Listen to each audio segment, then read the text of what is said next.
Hello, everyone. What's up, y'all? This is Mike J with World News Report. Welcome back, and thank you for joining us here to learn.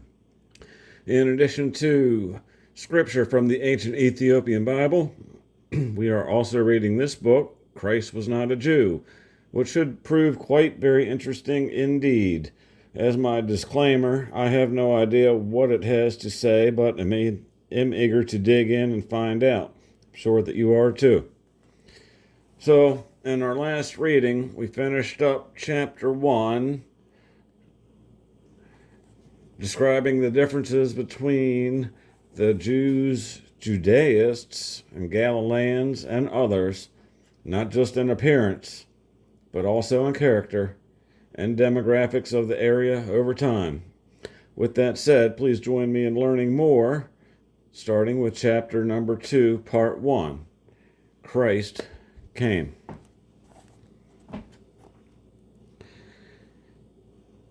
The outstanding fact in the world's history is that Christ came. That event marked the beginning of this era. We reckon time both backward and forward therefrom.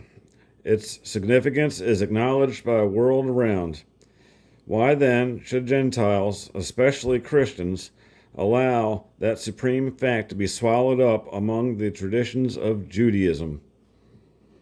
It should go without saying that in whatsoever part of the world he appeared, and among whatsoever kind of people, there must needs to be a local background from which he must escape in order to belong to the whole world and not to any one people.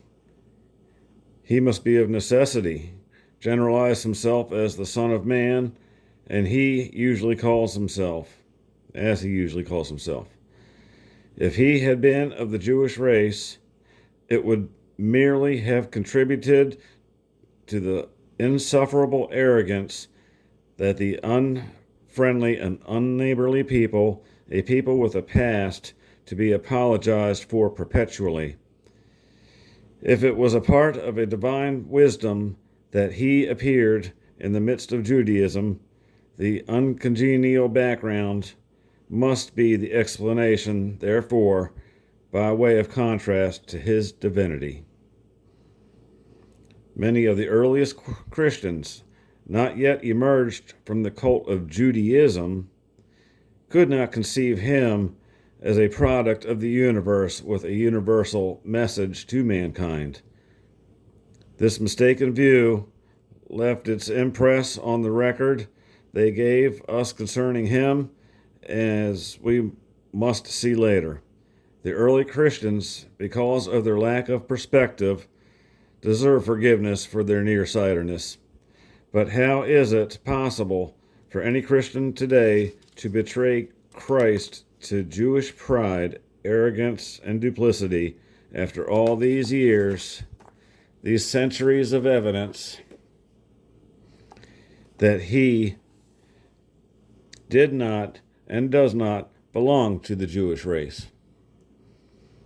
It is not a libel on the might and majesty of Almighty God to maintain that Christ could appear only as a member of one certain race and its conformity with its traditions.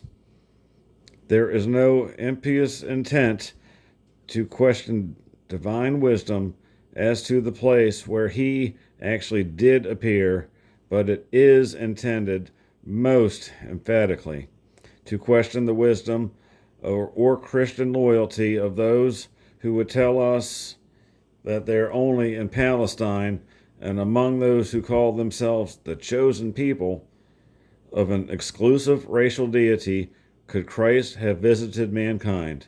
Such a conclusion is monstrous, a blasphemy against divine wisdom, power, and universality. Christ as a unique being was too far above those who were about him to be brought down completely to earth, and rarely, while he was among them, they did not catch sight of the magnitude and significance of his mission. He had constantly to remind them that he was the Son of Man, while bringing to a to earth a new religion which was not shut up within a racial cult. 3 things these earliest Christians did, just as many of us might have done, in order to articulate this new religion with their personal and historic past. First, they appealed to the Jewish Messiah tradition, naturally enough, since they were either Jews or Judaized. Second, they went back to Jewish prophecies, just as a Greek might have gone back to Greek prophecies, and he had been born in Greece. The third, they foisted upon the record that those 2 conflicting genealogies, and with that they broke down completely. All this is explained more fully in the final pages of the following chapter. The Messiah and the Gentiles. Christians have no need for a Messiah in the Jewish sense. They never were promised a Messiah. Let the Jews get what comfort they can out of that doctrine. It is theirs exclusively. The Jewish national tradition of a glorified general and statesman, a Moses and Joshua combined, with other superlatives superadded, is, so far as Gentiles are concerned, a hideous anachronism. For why should we be concerned with the national ambitions of Judaism? It is hideous because it ties Christianity back to a Jewish past that is unrelated to the remainder of mankind. Christ came, the Son of the living God, as Peter called him, and we Gentiles need no more. And what need had he to be foretold by Hebrew prophets? Yes, by Greek or Persian prophets or anyone else whatsoever. Those earliest Christians who assembled the New Testament canon could not escape their Judaistic background, and only Christ could do so. They were a long time getting rid of it, and most of them never did. In fact, there are many today who, if they would but frankly submit to it, would find upon self-examination that they themselves are as much Judaized as they are Christianized. Again, Judeo-Christianity is an oxymoron. It is such persons who are put to confusion when they call themselves the heirs of the promises made to the Jews, which promises the Jews have rejected. For now, the modern Jew appears among them and says by his presence, "Here am I, legitimate heir of those ancient promises, the heir expectant of the Messiah to come. Thou shalt not steal mine own inheritance." And what are they to consider themselves the heirs presumptive of this alleged inheritance to say that? What some of them are saying by their actions is what they will make terms, so to speak, with the original claimant, the Jew, and thus win their way to the favor of a Jewish Yahweh, whom they absurdly claim as their own, the deity of a race alien to Christ and the Gentiles. It is thus that they put Christ to shame by yielding to the falsehood that his gospel is of the Jewish origin, a rejected dogma of Judaism, the same identical religion and the same deity with that of the Jews, and with no purer ethics than those of the Jews today. Anyone who goes that far has no right to call himself a Christian, and the Apostle Paul has told him all about it in what he said to the Galileans who had become Judaized. Well, if God is a Jew, what have we got to do with your religion? Such an outspoken Gentile in response to such doctrine. Is it any wonder that the preaching of a Judaized Christ is ruinous to the church of today? Prophecy and prophesizing. One of the commonest errors made in the modern Bible by the modern Bible student is the misinterpretation of the words prophet and prophecy and the verb to prophecy. Even some of our English dictionaries are misleading as to the significance of these words, for they connect them with the office of foretelling the future as the primary meaning. That is, indeed, it is the secondary meaning, to be chosen only when it is inescapable. The primary meaning has to do with explaining, advocating, and warning. Thus, any preacher may be a prophet in the primary sense of the word, if not in the secondary sense. But people love mysteries and are ready to construe anything possible to have been foretold by a prophet. With these facts in mind, it is well to read very carefully the references in the New Testament to all the alleged prophetic utterances. The eagerness of the earliest Christians to turn every possible text to their support, especially to prove to the Judaized that Christianity was a continuation of their former faith instead of a new religion, is quite understandable, but it is woefully misleading. We have no need of prophecies. Whether or not they were genuine forecasts, Christ came with the weight of his character, his authority, his message as the Son of God, and we cite this supreme event to give homage to an alleged foreshadowing thereof. Genealogies. There's a chart on the next page. I'll let you zoom in on it for a couple seconds. Of the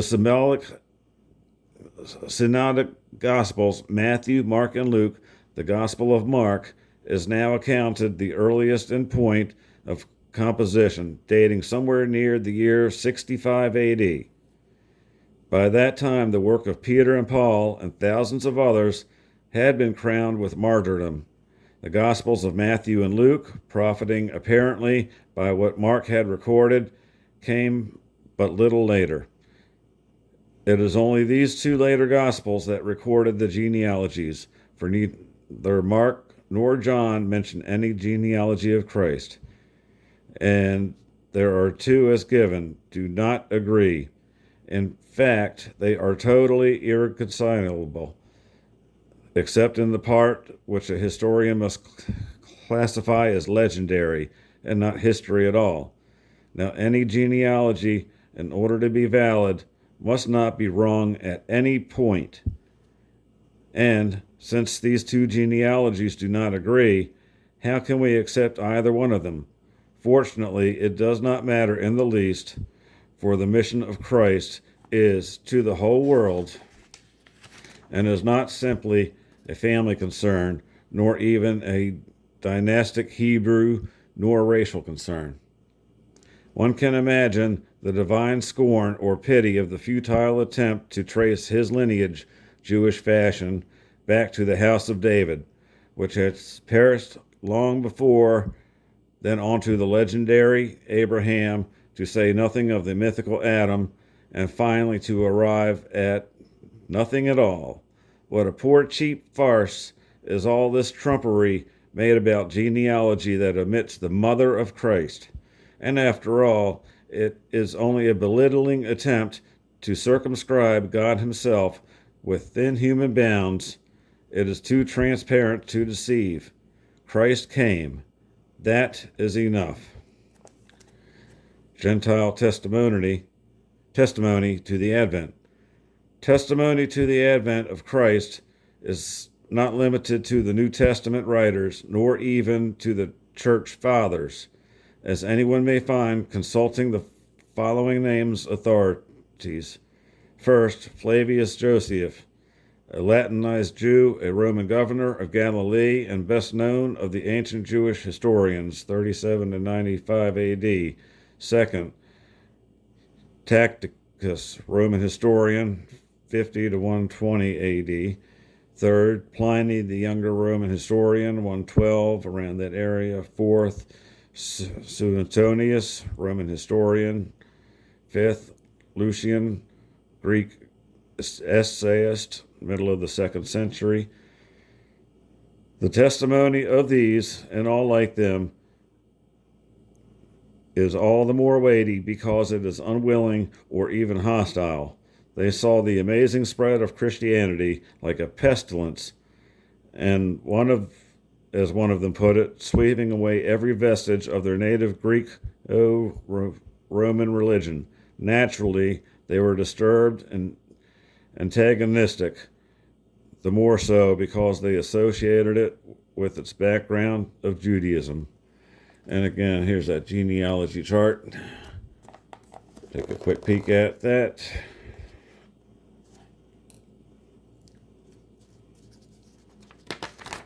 Next page. Okay. Among moderns, the following comments upon Christ may be cited thus. Thomas Carlyle, Jesus of Nazareth is our divinest symbol, highest has human thought not yet reached, a symbol of quite perennial infinite character. J.J. Rousseau, for men to invent such a sublime character would make the inventors more wonderful than the being they portray. Goethe, I esteem the Gospels to be thoroughly genuine, for there shines forth from them a reflected splendor of sublimity proceeding from the person of Christ, of so divine a kind as only the divine could ever have manifested upon earth. Fichte, there is no man of sense who will not bow before this astonishing phenomenon. J.P. Reichner, the life of Christ concerns him, who, being the holiest among the mighty, lifted with his pierced hands empires off their hinges, turned the stream of centuries out of its course, and still governs the ages. Napoleon I, Jesus Christ was not a man. There is between him and all others a distance of infinity. Conceive Caesar ruling the empire from the depths of his mausoleum.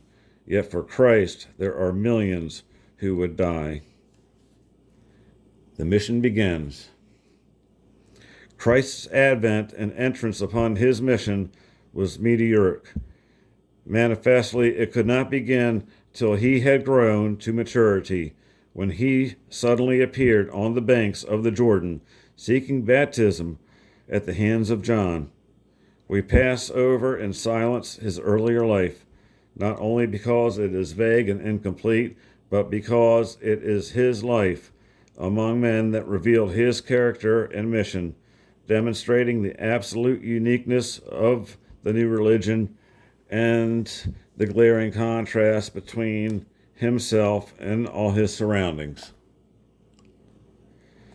It was fitting that his forerunner should be the first to recognize and announce him to the world, this wild man from the desert, this unordained priest of Almighty God, acknowledging no earthly authority, at once recognized the summons of his master and obeyed him. Christ's manifestation of unusual power was not confined to the miracles. Whenever he said to a man, "Follow thou me," the one addressed left all and followed him, and he did not stop to ask why. His authority was compelling. He spoke as never man spoke. He did not choose to put forth that power on all occasions, in fact, but seldom, for it would have been fatal to the spirituality of his message, which was his chief concern. He taught his own doctrines without special reference to Moses and the prophets for authority, though he sometimes adduced these in his own support for the benefit of his hearers. His doctrines originated with himself, but say unto you, or more often in conjunction with the Father is in heaven, with whom he was in instant communication. He did not once mention the Jewish names for the deity, Elohim, Adonai, or Yahweh. Nevertheless, to this day, there are those who cannot but believe that Christianity is the only continuation of a Jewish religion with certain additions that are peculiarly Christian. What fatal nonsense is this? An impostor in his place would not dare to flout the authority of Moses and the prophets, nor invite comparisons with them. Yet Christ, speaking to the scribes and Pharisees, asking for a sign, told them that a greater than Jonas and a greater than Solomon is here. He had been only the Son of Man, with no more authority to that of a wandering teacher of righteousness, as modern Jewry would have us believe. They would have stoned him to death for that saying, and sometimes they tried. His attitude towards the best that the past had to give, including Moses, the law of the prophets, was scarcely more than a respectful indifference. At the same time, for those who had not yet abandoned the old nor chosen the more excellent way, he merely counseled compliance with the old. Men realized, as they never did before, that when he did speak with authority, there was a combined weight of the whole universe behind his words. The positive conviction and assurance of his message and personality were his heavenly credentials. Whatever he called himself, that indeed he was. Let them say what they will of the miracles, birthed to account for his presence among men. It may be said that the scribes and Pharisees did question his authority. Yes, so did the devil in the temptation in the desert. That was their business, and they were answered on each and every occasion, but their object was merely to win a point in an argument, and had little, if anything, to do with the search for truth. The real sacrifice of these parleys lies in the fact that both the scribes and the devil appealed to tradition, for it is not written, etc., betraying a slavish adherence to the past that is of typical Judaism. Christ's mentality contrasts so vividly with a static mindedness, a backwards looking type of mind, that this distinction alone divides him from the Jewish race. It is utterly irrational to assume that he could have evolved from a race within a hidebound concept of morality, of ethics, of deity, and humanity, and their relations to each other. Even without the support of history, this is a difference which alone would lift him immeasurably above the level of those whose only moral guidance was, "Thus it is written." His mentality was alive and unbound. It was not derived from Judaism, but in spite of it.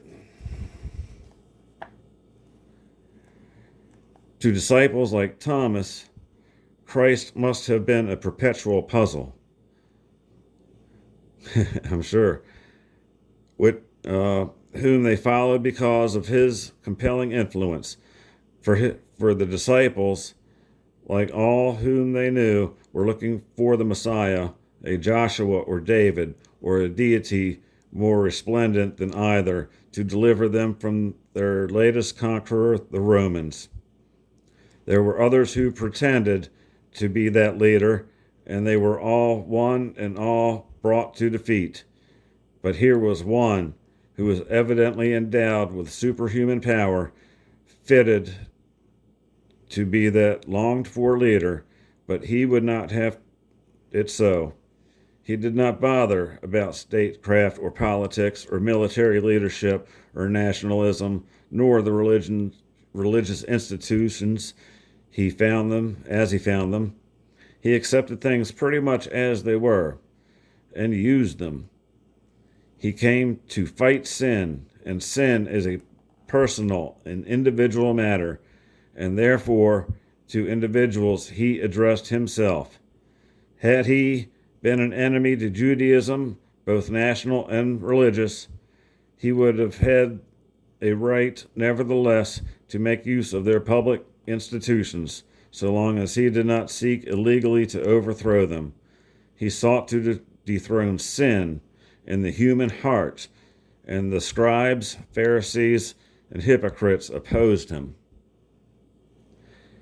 He went right into the synagogues everywhere, as he had a right to do so, because these were the town halls of the public. It was thus that he went into the synagogue of his own hometown, Nazareth, and when he had announced himself in the chosen text, "The Spirit of the Lord is upon me," they were all ready to murder him. Why? Because he was in no sense the military Messiah they were looking for. Besides, he had grown up right there among him. He had only proclaimed his real mission on earth, but either the message was too stupendous for their comprehension, or too pretentious in their opinion for their cherished ideal, a military leader. Those Galileans, according to Josephus, and he knew them well, were a hot-headed lot, and they did not stop at halfway measures. Simple-minded as they were, they needed a miracle to stun their faculties into a receptive mood, so miracles they should have. This was evident reluctance on the part of Christ, for the rebound was inevitable towards the opposite extreme. The rebound came, and it grew immeasurably. Now indeed he must be the longed-for Messiah, for who else could do such wonders? They would not have it otherwise, so they followed him in thousands, were fed miraculously, were cured of all sorts of diseases, and incidentally hindered his mission by converting it to embarrassingly into a materialized service to mankind.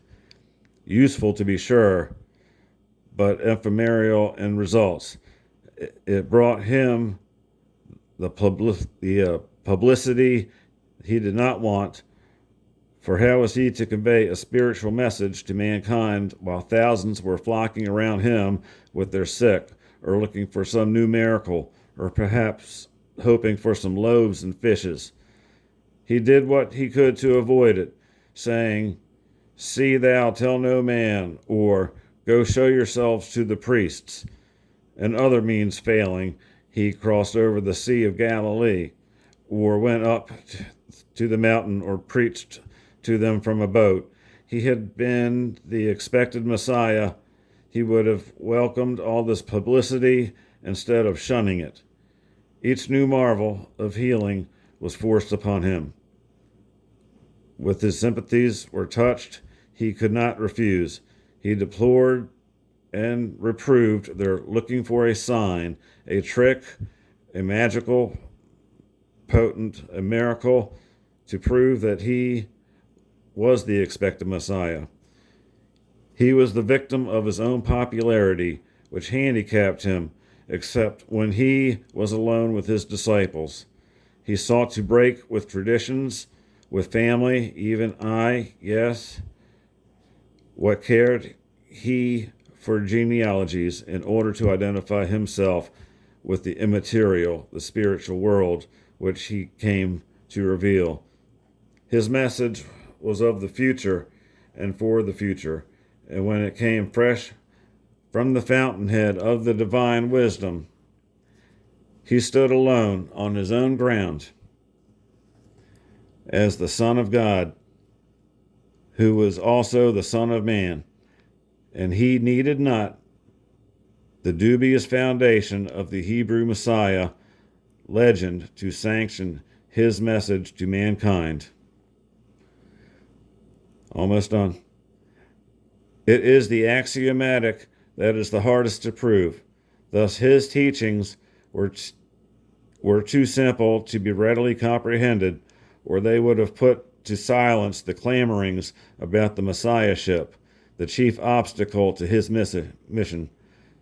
He was obliged, finally, to tolerate the excited admiration of the crowd, for it was easier to put up with than to spend so much valuable time and effort in evading it. In the presence of a calling unconceivably greater than any they knew, he devoted his attention to that calling and took less pains to disabuse them of their Masonic frenzy. After all, he was far more than the Messiah they were looking for, so he did what he could to spiritualize their misconception of his mission. Though it was bound to prove fatal for him in the end, granting his right to spiritual domination all over the world, and he claimed, no less, the Jewish messiahship was inconsequential. Outside of Judaism, it mattered not to the rest of mankind, and the Jewish Messiah never came. If Jesus Christ fitted into their doctrines, it was a matter for their concerns only. It is altogether beside the mark for anyone to drag in a lot of remote prophecies in a vain attempt to prove that he was the Messiah that the Jews were looking for. What he said and did, and especially what he was when here, is enough. If anyone finds it unconvincing, let him go to the synagogue. What more could the prophets do to establish Christ's authority and authenticity? Wow, that's a lot. Well, with that said, folks, that brings us halfway through chapter 2. We'll wrap that up next time after the next ancient Ethiopian Bible reading. Again, this is Mike with World News Report, signing out. Take care. Much love.